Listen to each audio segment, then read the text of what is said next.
Brahmanbaria RAB ৯-এর অভিযানে ৭২ লাখ টাকার ভারতীয় শাড়ি জব্দ, ২ জন গ্রেফতার। এহসানুল হক, রিপন।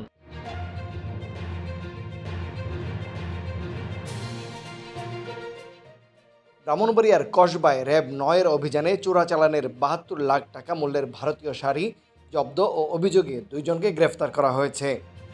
র্যাব ৯ সিপিসি ১ ব্রাহ্মণবাড়িয়া সূত্রে জানা যায়, শুক্রবার ভোরে গোপন সংবাদের ভিত্তিতে কসবা উপজেলার কদমতলা এলাকায় অভিযান চালানো হয়।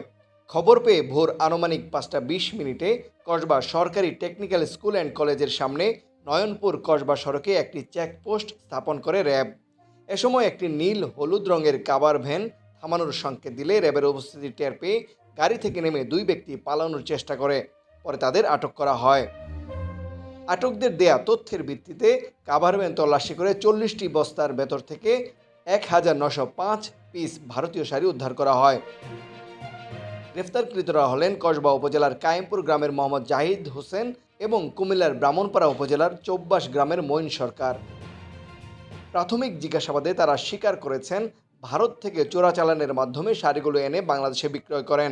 র্যাব জানিয়েছে, গ্রেফতারকৃত ২ জনের বিরুদ্ধে বিশেষ ক্ষমতা আইন ১৯৭৪-এর সংশ্লিষ্ট ধারায় মামলা দায়েরের প্রক্রিয়া শেষে তাদের এবং জব্দকৃত আলামত কসবা থানায় হস্তান্তর করা হয়েছে। পাশাপাশি সীমান্ত এলাকায় চোরাচালান প্রতিরোধে র্যাবের গোয়েন্দা নজরদারি ও অভিযান অব্যাহত থাকবে। তানভীর হাসান, সারাবেলা নিউজ, ব্রাহ্মণবাড়িয়া।